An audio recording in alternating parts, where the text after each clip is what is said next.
So looking around at everything, getting used to it, getting used to the water. This will be very nice for surfing along the bottom here. Not so nice for running.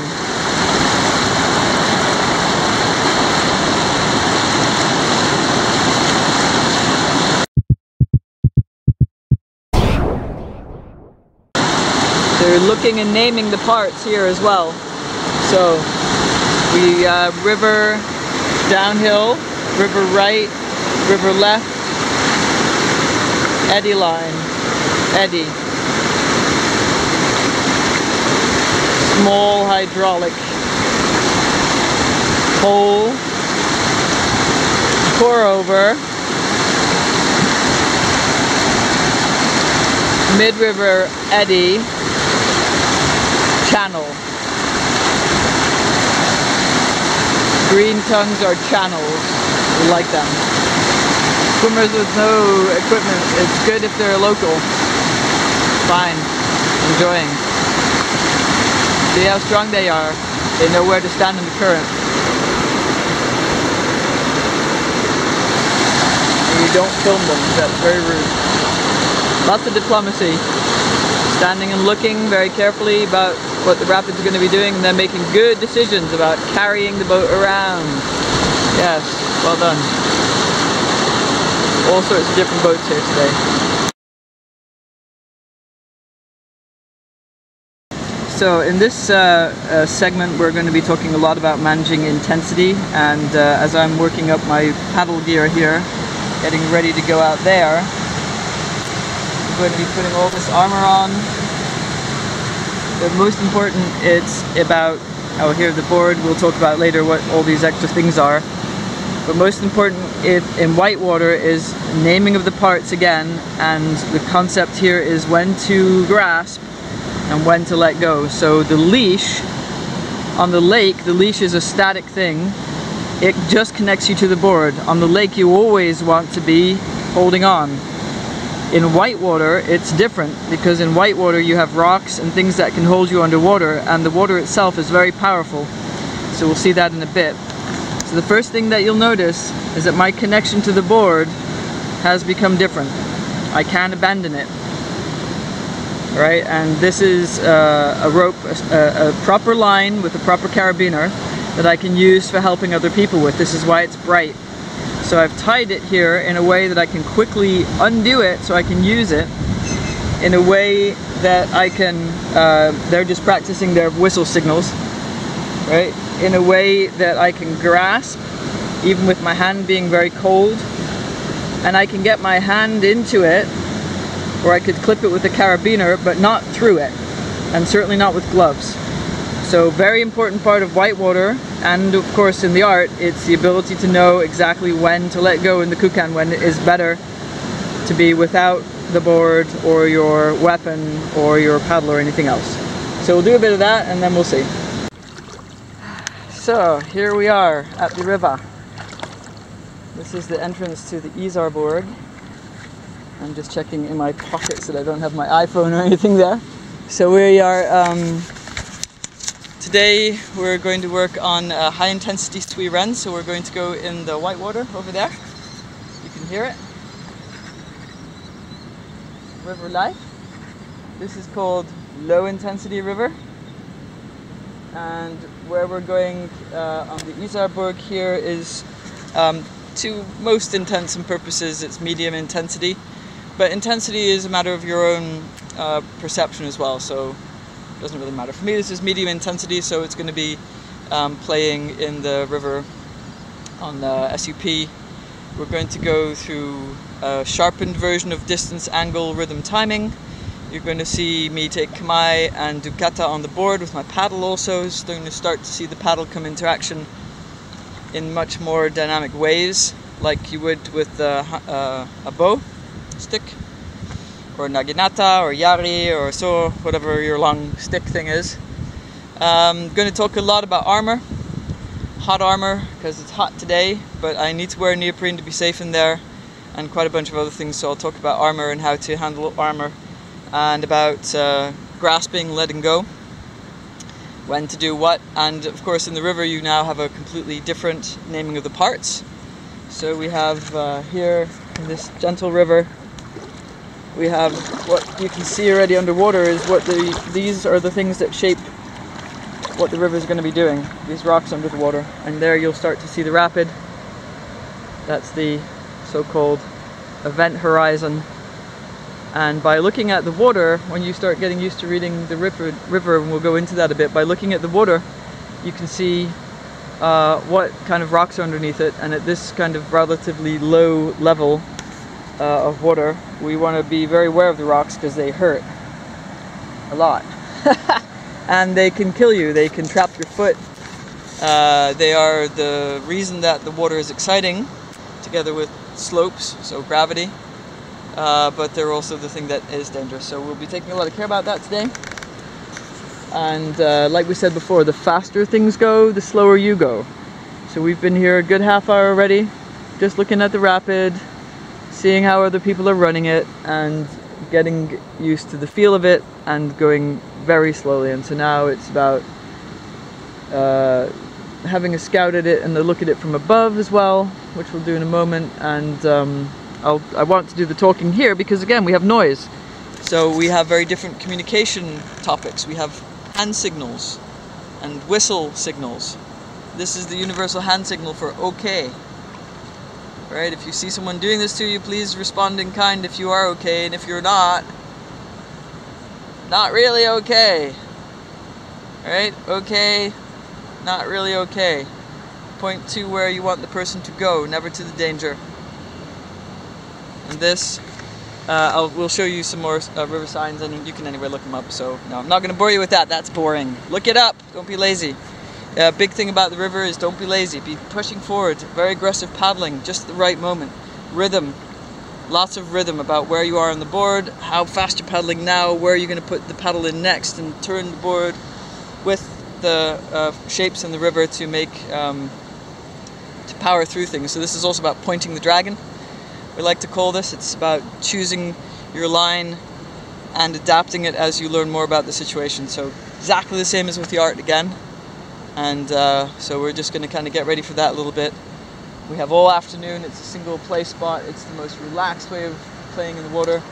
We're surrounded by nature and birds of prey flying up there, and some paragliders and lots of other people. Kind of good, kind of not so good, depends. And we also have an Ali.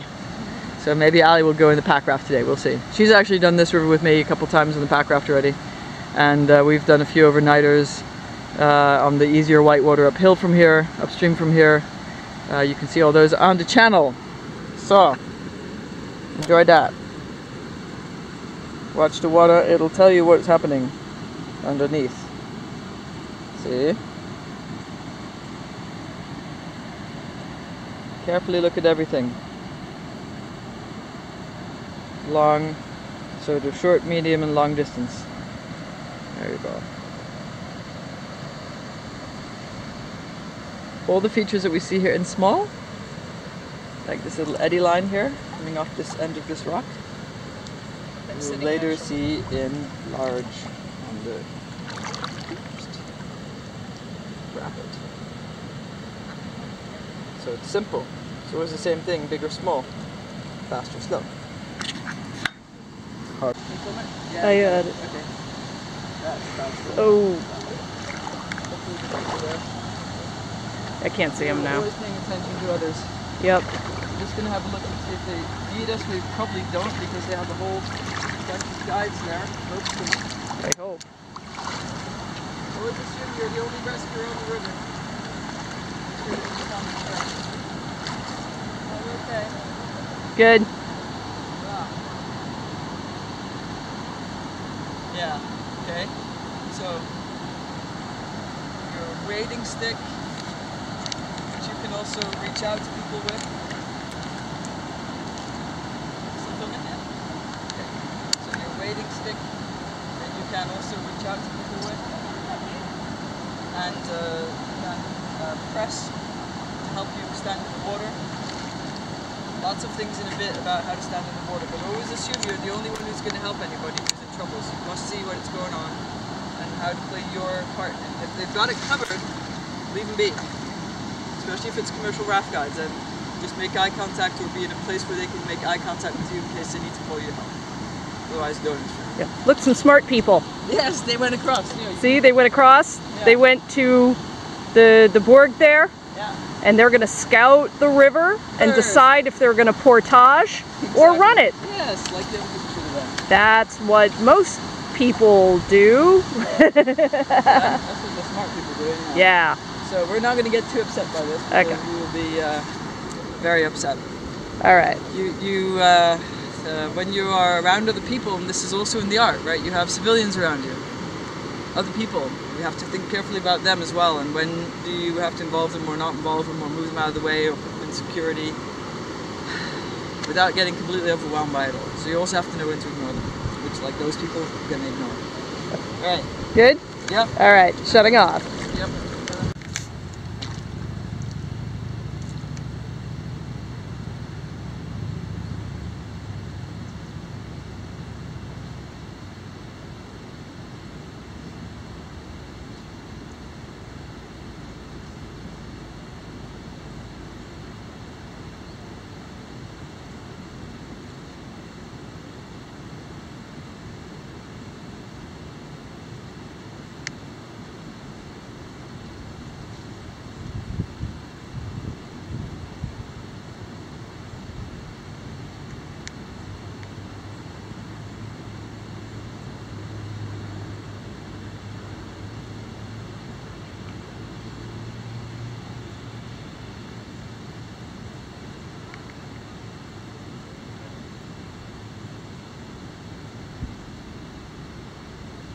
So these are not fixed movements. This is just like the strap work. It's just I'm taking the paddle, and with it I'm remembering how long it is and where my hands fit on it, and I'm just stretching my body, moving all my joints through all of their range of motion with the paddle in a kind of a relatively spontaneous movement. I'm just stretching everything, making sure everything's feeling good, especially my back and my shoulders. Feeling it for the... And this way I'm also making friends with my paddle again, how it's weighted, how it feels in my hand, how I'm moving it, and then I'm starting to move it differently. This is a different paddle too. You can see it's a claw. It makes a little ball of water right in the middle, like a little Velcro ball of water energy, and you can grab it and move it around. And you'll see some of that in the paddling today. Very different method of paddling, very much more active. So high, medium, low.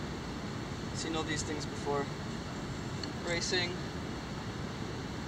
scooping, high and low, out here. All that cool stuff, but you will see when we go underwater. Cool. Alright, enjoy.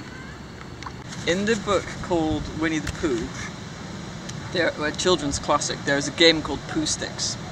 And in Poohsticks what you do is you stand on a bridge that runs over the water, and Pooh and Piglet used to do this quite a bit. You stand on a bridge that goes over the water and you toss a stick into the water on the upstream side, and then you watch it go under the bridge, or you see it goes under the bridge and then it comes out on the other side. And you watch this happen back and forth, and this is called Poohsticks. And so actually sitting at a rapid like this all afternoon with nothing better to do than just maybe play around in it a bit, and watching all these different people come by with their different crafts, this is also like Poohsticks. It's very much fun. See? So Ali now has been introduced to the extremely British and culturally important concept of Poohsticks. I wasn't really a Winnie the Pooh sort of a kid. You should. I was a Beatrix Potter kid. Yeah, but Pooh has a lot of important Zen things to say. Yes. I subsequently read The Tao of Pooh and The Tay of Piglet, but that wasn't until college. But then you remember the chapter about Poohsticks, right? No, I actually have forgotten. Well, you must go back and reread it. I shall. Yes. Sometimes, actually it's an important thing this, sometimes you have to go back to things you read a long time ago or you saw a long time ago because maybe they've changed, but also maybe your way of perceiving has been different and you missed some stuff before. Or maybe you're missing stuff now when you're looking at it that you remember from before. So this is also kind of baselining, and another reason why we spend about half an hour, 20 minutes to half an hour just getting here, sitting down, looking at the rapid, getting my, the paddle into the body, and then relaxing, getting my body temperature under control because I'm about to put on some neoprene, which is very hot. So I got my feet in the water. I'm looking at the entry of the rapid here and just sort of getting used to it here. And well, here comes some more. So playing Poohsticks. Yes. Here we go. Poohsticks for the adventurous soul. Oh, in fact, if you want to look some awesome Poohsticks, go and look at the carnage reels of Whitewater videos on YouTube. That is Poohsticks par excellence. Yeah, I would rather just sit here and watch this channel created by these two rods. Yeah. And the way it changes the flow of the water. Oh, look! Here comes a whole flotilla of them. Look, two big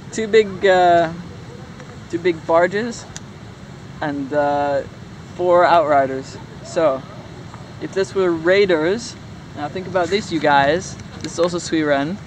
If you saw this coming up river and they were raiders, how would you be reacting to them? What would be the force of arms that you would require to deal with this threat? Okay, just standing here. Hey, peace, guys. Yeah, geile Tag heute. Oh.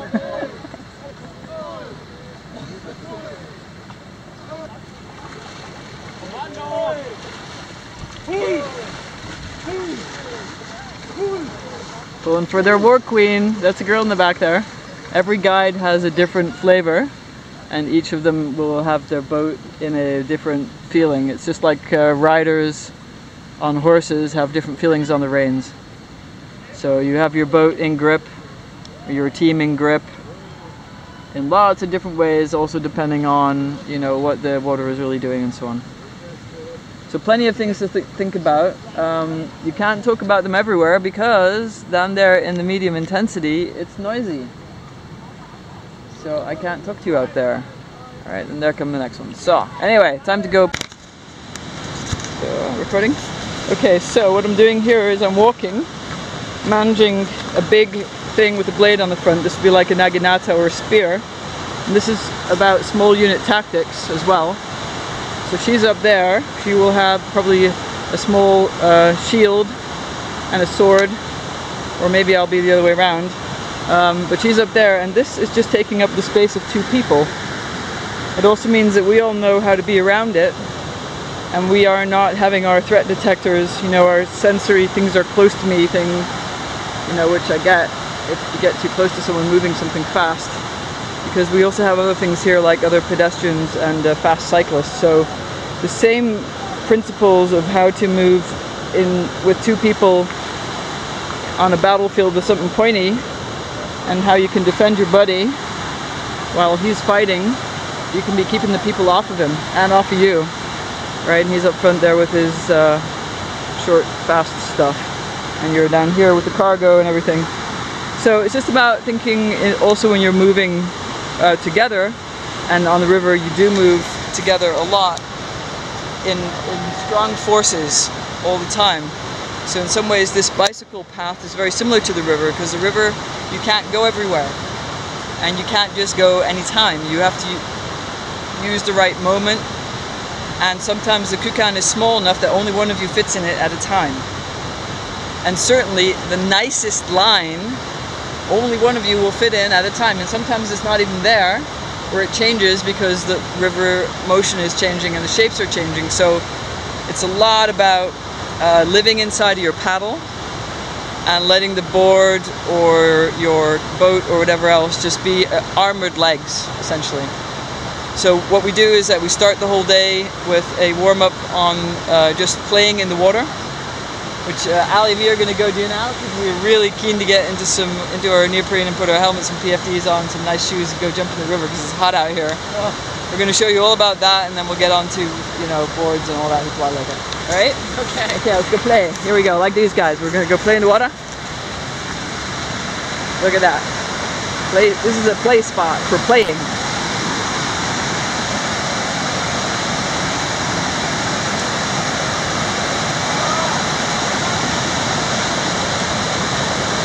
perfect.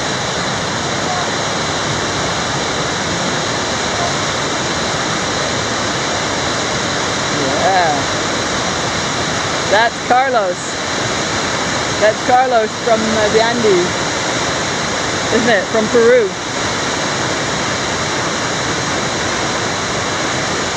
Yeah. Look at them all go, huh? These are great. These are really, really good boats for these kinds of rivers. These little inflatables.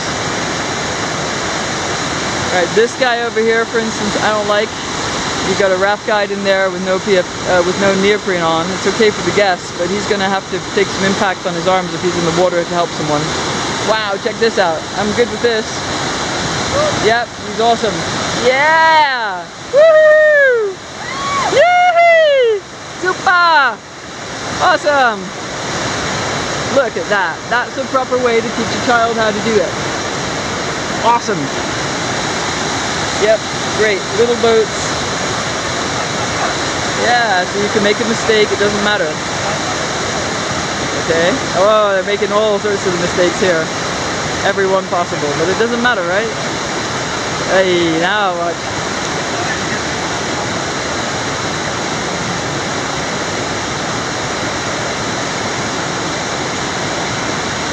Yeah, there they go. Just in time though. Here came the other guys. Woo! Lucky, that was nice, huh? Alright, now, here's the other guy. Jumping around in the middle of the boat. Yeah. That could be interesting.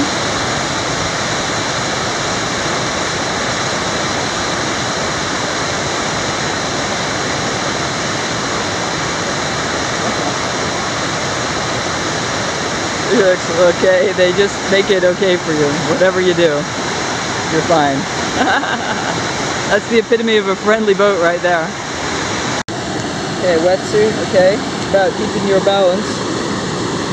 Right, I'm standing on one foot, swinging this thing around, getting into it on uneven terrain all the time. That's how come I can stand on one foot, right?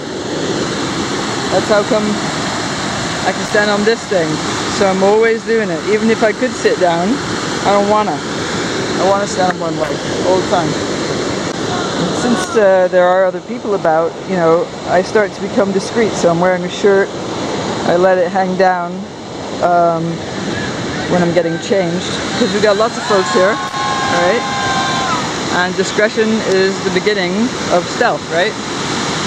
So fading into the shadows, just not being in the way, staying out of people's angles of vision, to be able to get changed at the river so as not to upset anybody and be perfectly well behaved and good civilized people. You know, the checking out of this behavior is to be civilized and dignified, so you let it come into all the parts of your life, right? And then you don't have to remember to suddenly do it when you come into a situation. If you do it all the time anyhow, it's there. So, discretion is the beginning of stealth. So we walk along the river edge in a flow also. In a flow, we keep walking along the river's edge in a flow also. So we walk along the river's edge in a flow, and it really improves the security of our stepping when we're in the mountains, and we just go faster and more flowing over these different terrains all the time. We do this as a warm-up exercise because it improves our proprioception, which tells us where our legs and our feet are all the time. It gets our balance wakened up, because on the river our feet are doing all sorts of stuff all the time. So, and it gets our ability to move our center of gravity around. Keep going. To be activated, and we start figuring out how to pick a line through the river, because essentially the river is nothing else than water flowing over this stuff. So you can see on the river, by what the water is doing, what's underneath it. That's awesome, Ali, thank you. That's great. That's perfect. Thank you. Alright, so this way you can train your Tai Sabaki for the flow. And the way to do it is basically to take your finger and point at the next place where your foot's going to be. So point it and put it there, just in the same way as with the art. So you point your finger where you're going, point, and then you can go faster and faster, and also over terrain with more or less consequence. So if you slip off of it here, it doesn't matter. If you slip off of it there, man, maybe you turn your ankle. If you slip off of it here, and suddenly it starts kind of looking a bit nasty, and band-aids and ouchie strips and stuff. And it's the same thing when you evaluate the rapid. Again, long, medium, and close distance to see what the lines are and how you should be running it. So we're going to get in the water because we're way hot, and we'll be looking at some of these shapes from closer by. So there's a swimmer. Is he alright? Let's look at him. Is he okay? Well, he's kind of okay, but he's going to be sore. They're watching him, but it's going to hurt him. Ow. Ooh. Ow. Let him do it. Let him try now.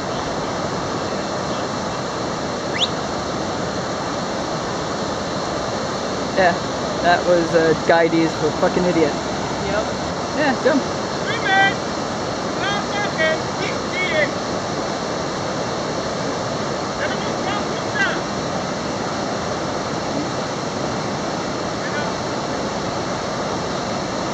Go on. There you go.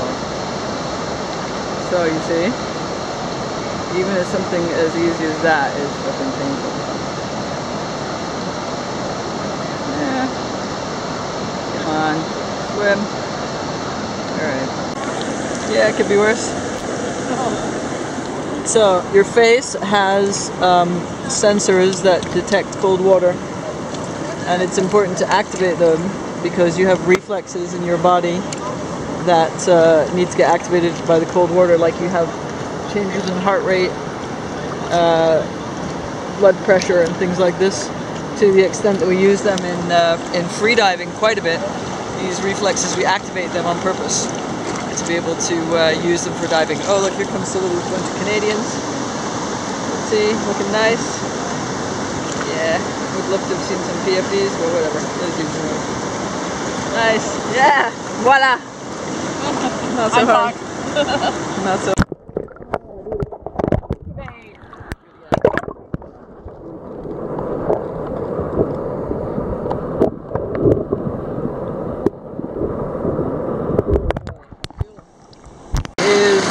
Look there. He's making them jump. Putting the fun back into them. Very important to put the fun back in. If you've had a too intense experience, go back to doing the same experience at medium intensity, 70%, but do get back the right way into doing it. Even if you have to go into low intensity, just go straight back to it. Make sure that your body has a current memory of these activities when it was okay, whatever level you're comfortable with, but do make sure you do it. Otherwise, the last imprint is a chaotic and bad one, and that's not a good thing. So, we do the naming of the parts, okay? So, tongue,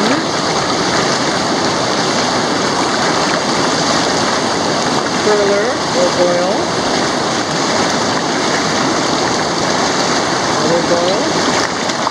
Here, the water coming over a rock, pour over, eddy line, eddy, it goes that way, eddy line, next to the pressure wave, because the water is being pressed between these two parts. Always figure out, why is the water doing this? Here it's doing this because it's pressed between this rock and this one, leaning on, so it makes an acceleration. And it goes too fast for itself, and it stops at the bottom here by some rocks and computer work on here. And it goes on that way. So all of the V's that look downstream is what you want. Such things indicate that there's a pressure wave underneath, usually a rock. So they're big and splashy. Like those ones up there. It's usually a big rock sticking out. You want to stay away from them. And it kind of makes sense because they don't look friendly, do they? Here, go down. Medium intensity river, but even you can see even in a medium intensity river, things get chaotic very quickly. This water is heavy and it's moving quite fast, way faster than you can swim.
So we just swam across from there, alright, down to here, and we were swimming this way so that, well, first of all, we weren't going to get beamed by all the boats up there, but second, because I wanted to do some longer swims, and so we did some kamae, didn't we? So, which were the kamaes that we used? The big one for swimming, okay? And the little one for holding your jacket down from canyoning, and the one that says, throw me the rope, and on the other side, as well. Yes, that's the one that says I'm holding my life jacket down and I'm swimming. I'm swimming and I'm looking upstream so that I'm not going to get hit by anybody. Here is your kata, boys. Left and right. Swimming inside. This way. Alright, this way. And that way. Ura and omote. Yes. Big one for throw me the rope, please. And I'm stable in the water. Little one. Okay. Alright. So, it gives you stability in the whitewater also. Any place where your mind is upset, take your body to the nearest kamae. I'm just like using her as well. Yeah! And you even got to see a little bit of kata. So today we've seen lots of sui no kata, which is the rope bag throwing kata. Because we got total chaos here everywhere. So, sorry, chi no kata is basically the movement of the throwing of the rope bag down towards your buddy. See if you can recognize it next time you see somebody with the throw bag. Yeah, we have a couple of different ways of throwing it too. What? That way, and this way, and fucking that way, and we got it this way, and turn it that way, and all sorts of different ways. And then later on we'll talk about the paddle, but throwing is a good thing. So it's all good here. We might just do that again in a bit, but for right now we're just gonna process that a little, okay?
Alright, so you guys remember the slightly overstimulated Ali face from last time?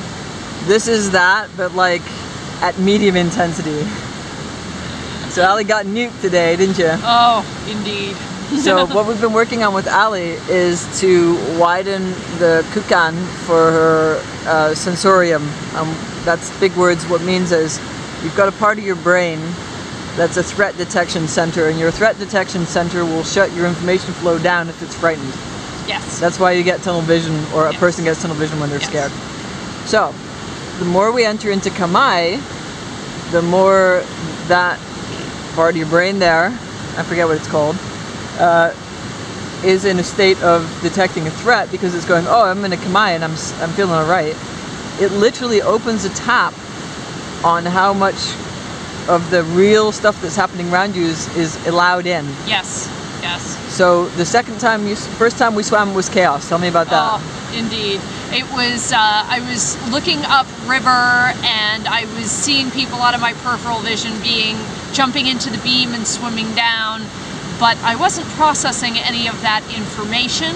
And you've been in this and water I've before. been in this river before. But with a different sensorium, a smaller amount. Could not get, yeah. This is a strange sensation, but I could not get the thoughts to go from my head to my limbs to coordinate the movement. It was like I knew abstractly what I was supposed to be doing, yet the sensation of being swept downstream and not being able to get my legs underneath me when I was in the shallow, and the feeling of the rocks bumping off of my body and my shoes was all overwhelming me so much that I just could not coordinate my limbs. Yep. If that makes sense. Totally. And this is why we need Kamae. Yes. All of them. Yes. And then the second time we swam, so we got out of the water and we reset our brains and we did some Kamae and we just kind of took a deep breath and did the Kamaes. Yes. So we physically sat there. So you showed me the big one? Yep. Show me the big one, yeah. And then there is the one for grabbing onto the life jacket, yep. And then there is the one for give me the rope and I'm swimming, yeah, on the other side. That's it, on the other side. Now throw me the rope and I'm catching it. Yes, exactly, and the other side. Yeah, see? There's your kata. Cool. So, and then because you practice them all the time, you do them automatically. Yeah. And then we talked also about ferrying the body back and forth as well, didn't we? So it's rudders. Basically what you're doing is, if you stretch your right arm up that way right now, yeah. So in this motion of swimming, so this is you're swimming this way, the water's coming that way. You want to use your body almost like a rudder in a sailboat. Here you're watching upstream because this is where the rope's going to come from, and you're doing your swimming motions with your other arm, with your this arm as well. So doing your swimming motions with your left arm. That's it. You're swimming as if you were swimming that way, right? Yeah, that's it. That's it. So like you were swimming upstream. Towards it. There it is. There it is. Like you were in the water. Alright. But you're doing it like this, right? You're holding your hand up here, looking for the rope, and you're paddling with the other arm, right? Yeah, that's it. That's what you were doing in the water, right? Imagine now again you're in the water and you're making an actual swimming motion. Like you're swimming through the rapid, trying to look up. There you go. And how do you do your swim motion? Is that how you finish it? How do I finish it? How do you finish your swimming motion? Yeah, right. So swim. There you go. There you go. Swimming motion. Yes, looking upstream. There you go. Swimming motion. Looking upstream. Up.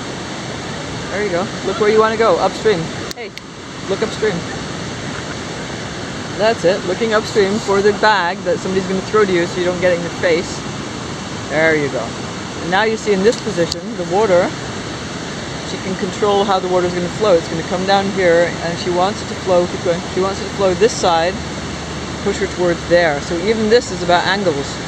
And she can change the angle that she sets her body. It's called a ferry angle if you were aware of kayaking in Whitewater. So just imagine that the water is the road here coming down. The bikers, thank you very much, and she's going towards this side. So ferry angles when you're swimming. That way you can be very relaxed. There you go. Thank you very much. Then you can do it a long time. Good. Now, how about that second swim? How was that feeling? How was that second swim feeling? The second swim felt much more controlled. Yeah. I was much more tired, but I had a better sense of what I was doing. I was able to I was much more relaxed in the water. You're able I wasn't to maneuver. trying to beat the water. I wasn't trying to get anywhere fast. I was slowed down. Yep, just like yesterday. The faster things go, the slower we go. Exactly. Right. And so I felt like I was more in control. Yep. Also, your brain will slow down when you're cold. You're going to get hypothermic, your brain slows down. So you might as well learn to do things at the pace of your slowed down brain anyway, because it's going to be like that. Yeah. So good. And we had your helmet on and your PFD and all that. But as you can see, the Poohsticks carries on. Oh my lord, these are the, oh hell, there is actually, yes, there is a unicorn. I've seen it all. Okay, a unicorn just came by, squeaks, we're out of here. My arms are tired from swimming. The thing you noticed today again is that doing stuff in armor is tiring, right? It is tiring. So, yes. Your armor today, the neoprene vest, the helmet, and the PFD, which is also an impact absorber with some proper shoes. And I've got also neoprene proper shoes, and I add these hard shin protectors for being in this kind of water. Alright, that's it for now.